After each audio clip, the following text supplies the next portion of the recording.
मैं PA Meena, associate professor in history, Rajesh Pilot government PG college Lalsot. विद्यार्थियों, आज हम बीए पार्ट सेकंड हिस्ट्री विषय के अंतर्गत भारतीय संस्कृति के जो मूल आधार है उसमें आज हम बौद्ध धर्म दर्शन पर चर्चा करेंगे। जैसा कि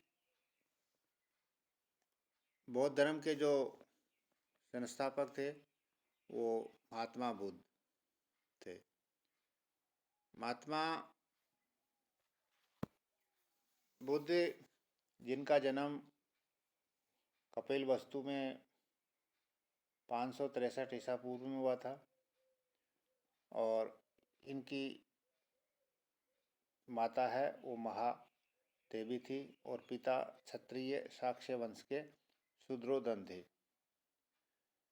गौतम प्रारंभिक जो उनका जीवन है वो बड़ा ही सुख समृद्धि में व्यतीत हुआ, क्योंकि राजा के पुत्र थे तो इन्हें सभी प्रकार की जो सुख सुविधाएं हैं वो उपलब्ध करवाई गई और इनके पिता का भी यही इच्छा थी कि मेरा पुत्र बड़ा होकर एक चक्रवर्ती सम्राट बने।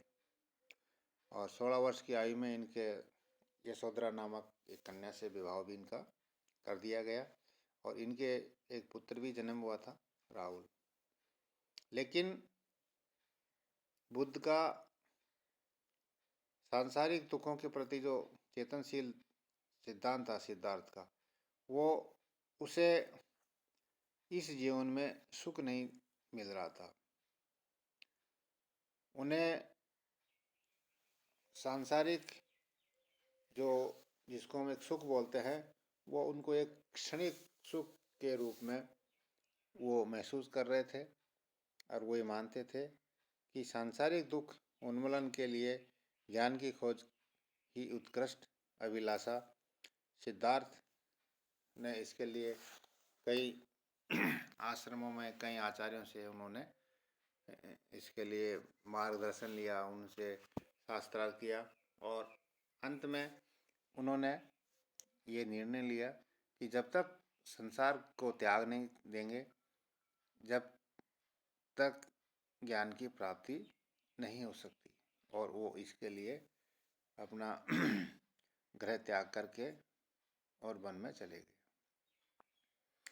खूब तपस्या की, लेकिन जब उन्हें देखा कि ज्ञान के लिए ज़्यादा कठोर शरीर को दुख देना भी ज़रूरी नहीं है, एक जो मध्यम जो मार्ग होता है उस पर चलकर ही ज्ञान की प्राप्ति हो सकती है। और वो उसी मार्ग पर चले और बौद्ध परंपरा के अनुसार उन्होंने वैशाखी पूर्णिमा को ज्ञान की प्राप्ति हुई। और सबसे पहले जो अपना ज्ञान था वो बोध गया में अपने दो एक बंजारे थे, एक था तपस्सु और दूसरा भलिक, उनको दिया। उसके बाद में उन्होंने जो उनके जो 5 साथी थे जो उनको पहले अलग हो गए थे उनसे, उनको अपने ज्ञान का उपदेश दिया और इसे हम बौद्ध परंपरा में धर्म चक्र परिवर्तन के नाम से जानते हैं। क्योंकि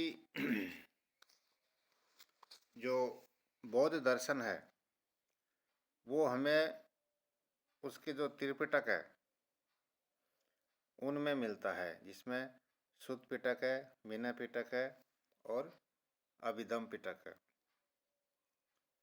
सुत्त पिटक में धर्म के उपदेशों की जानकारी मिलती है। विनय पिटक में भिक्षु भिक्षुओं के संघ के जो दैनिक जीवन है उससे संबंधित जानकारी मिलती है। और जो अभिधम पिटक है वो बौद्ध दर्शन का जो दार्शनिक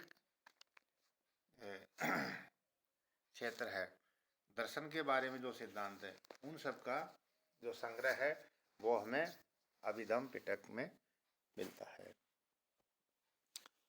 बौद्ध दर्शन का जो मूल आधार है वह है उसके 4 आर्य सत्य। बौद्ध धर्म की आधारशिला है और ये जो 4 आर्य सत्य हैं इनमें मौलिक और विकसित सभी सिद्धांत इन्हीं पर निर्भर है। एक तरह से मूल आधार स्तंभ है। इसमें प्रथम है दुख, दूसरा है दुख समुदाय, तीसरा है दुख निरोध और चौथा है दुख निरोध का मार्ग। दुख, महात्मा बुद्ध के अनुसार चारों ओर दुख ही दुख है। जन्म ही दुख है, जरा भी दुख है, व्याधि भी दुख है, मरण भी दुख है, अप्रिय का मिलन भी दुख है, प्रिय वियोग भी दुख है, इच्छित वस्तु की अप्राप्ति भी दुख है। इस तरह से संसार में दुख ही दुख है। दुख समुदाय, ये चतुर्दिक जो भी दुख दिखाई देता है वो महात्मा बुद्ध ने इनको दुख समुदाय के अंतर्गत बताया है। उनकी दृष्टि में दुख का मूल कारण तृष्णा है, इच्छा है। रूप, शब्द, गंध, रस, स्पर्श तथा मानसिक वितर्क और विचारों से मनुष्य आसक्त करने लगता है, यही तृष्णा को जन्म देता है। दुख निरोध, जिस प्रकार संसार में दुख है, दुखों का समुदाय है, उसी प्रकार दुख निरोध यानी दुख से छुटकारा भी संभव है। जो दुख का कारण तृष्णा है उसी को हम मूलोच्छेद से दुख निरोध संभव है। सांसारिक वस्तुओं के प्रति संन्यास की भावना ही दुख निरोध है। रूप, वेदना, संज्ञा, संस्कार और विज्ञान का निरोध ही दुख निरोध है। दुख निरोध मार्ग। अब हम दुख निरोध की बात तो करते हैं, लेकिन ये किस रूप से हम क्या करें कि जिससे कि हम इससे छुटकारा मिले। तो इसलिए इन्होंने, महात्मा बुद्ध ने जो चौथा इनका आर्य सत्य है उसमें उसका मार्ग यानी उसका रास्ता दिखाया गया है, जिसमें 8 उसके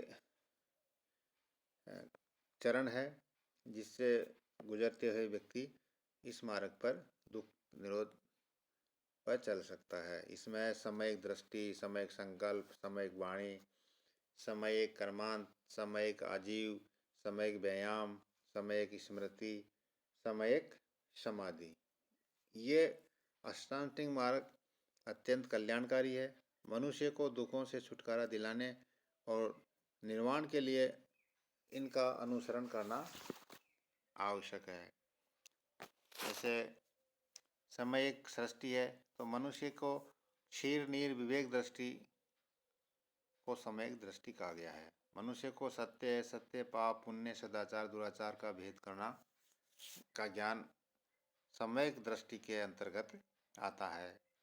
समयिक संकल्प, जो संकल्प कामना और हिंसा से मुक्त होता है उसको हम समयिक संकल्प कहते हैं। समयिक वाणी, जो वाणी सत्य, विनम्रता, मधुरता से समावित होती है उसे समयिक वाणी कहते हैं। समयिक कर्मांत, सत्कर्म करने चाहिए। समयिक आजीविका, विशुद्ध रूप से सदाचार पालन करने वाला जीवन व्यतीत करना चाहिए। समयिक व्यायाम, विशुद्ध रूप से ज्ञान युक्त प्रयत्न करना चाहिए। समयिक स्मृति, अपने कर्मों के प्रति विवेक और सावधानी को निरंतर स्मरण करते रहना चाहिए। समयिक समाधि, चित्त और समुचित एकाग्रता को समयिक समाधि कहा गया है। तो इस तरह से जैन दर्शन ने जो मूल उसके जो 4 आर्य सत्य हैं वो ही उसका मेन सिद्धांत है और उन्हीं में सब समाहित है। ऐसे जैन दर्शन की तरह बौद्ध दर्शन भी कोई भी जो घटना घटती है उसके पीछे कारण अवश्य मानते हैं कि किसी भी घटना का अकारण कोई घटना नहीं घटती है, उसके पीछे उसका जरूर कारण विद्यमान रहता है। कौम प्रतिसमुत्पाद कहते हैं। इसे क्षणिकवाद है। बौद्ध दर्शन के अनुसार संसार क्षण भंगुर है, क्षण क्षण में परिवर्तन, हर वस्तु में परिवर्तन होता है। अब ये जरूरी नहीं है कि वो हमें ज्ञान नहीं हो रहा है। ऐसे ही जैन दर्शन जो ईश्वर के रूप में नहीं मानते हैं, ऐसा ही महात्मा बुद्ध भी ईश्वर के रूप में नहीं मानते हैं संसार की, वो कर्म के आधार पर मानते हैं। और बौद्ध दर्शन कहता है कि मनुष्य ईश्वर की सृष्टि के रूप में नहीं है, उन्हें ईश्वर को सुख दुख की दृष्टि रखने वाला मानना पड़ता है। इस आधार पर विद्वान महात्मा बुद्ध को अनीश्वरवादी कहते हैं और निर्वाण उनका मुख्य लक्ष्य माना है। बौद्ध दर्शन आत्मा को भी नहीं मानता है, वो कहता है कि हमें तो इस प्रकार की कोई आत्मा नाम की चीज़ हमें दिखाई नहीं देती है, और जो हमारा शरीर है वो रूप, वेदना, संज्ञा, संस्कार और विज्ञान, इन्हीं चीज़ों से निर्मित है। इसमें आत्मा नाम की कोई चीज़ नहीं है। जो जिसको हम पुनर्जन्म कहते हैं, उनको ये कहते हैं कि जैसे समुद्र की जो लहरें हैं, एक लहर आने के बाद में दूसरे लहर आती है, उनमें जो एक तारतम्य होता है, वही उन्होंने एक जन्म से दूसरे जन्म का आधार माना है। अब बौद्ध दर्शन की भारतीय संस्कृति में देन, राष्ट्रीय और राजनीतिक एकता के विकास में बौद्ध धर्म ने समाज में जाति भांति ऊंच नीच की भावना को विनिष्ट करके सामाजिक, सांस्कृतिक, राजनीतिक और राष्ट्रीय एकता को सुदृढ़ करने का काम किया है। क्योंकि जो बौद्ध दर्शन है वो जाति प्रथा को नहीं मानता है, ऊंच नीच को नहीं मानता है, तो इसीलिए और वो सबके लिए निर्वाण का मार्ग खोलता है। दूसरा, शांति और भ्रातृत्व के सिद्धांत का विकास, क्योंकि इसमें हिंसा का कोई स्थान नहीं है और सब समाज सब व्यक्तियों को बराबर का अधिकार देता है, तो इसलिए यह शांति और भ्रातृत्व के सिद्धांत का विकास इस धर्म में देखने को मिलता है। प्रजातांत्रिक आदर्शों को प्रोत्साहन, धार्मिक काया परिवर्तन करने, भारतीय सभ्यता का विदेशों में प्रचार। अब हम देखते हैं कि बौद्ध दर्शन न केवल भारतवर्ष में, आपके श्रीलंका है, म्यांमार है, वर्मा है, चीन है, जापान है, यानी सुदूर दक्षिण एशिया के जो देश है, उनमें इस धर्म का बहुत अधिक प्रसार हुआ और हमारी जो सभ्यता है वो धर्म के साथ ही जुड़ी हुई। तो इस तरह से हम कह सकते हैं कि बौद्ध धर्म और दर्शन ने भारतीय सभ्यता का विदेशों में प्रसार किया है।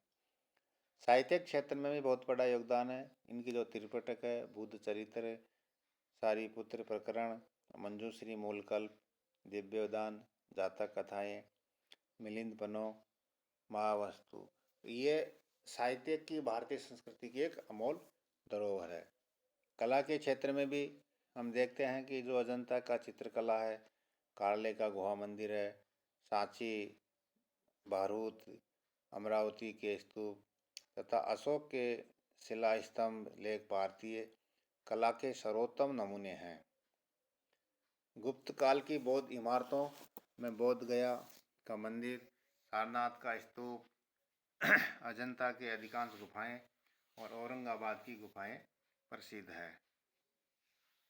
भारत में मठ प्रणाली की देन बौद्ध धर्म की है और जो अहिंसा का जो सिद्धांत है वो भी बौद्धों के ही द्वारा दिया गया है।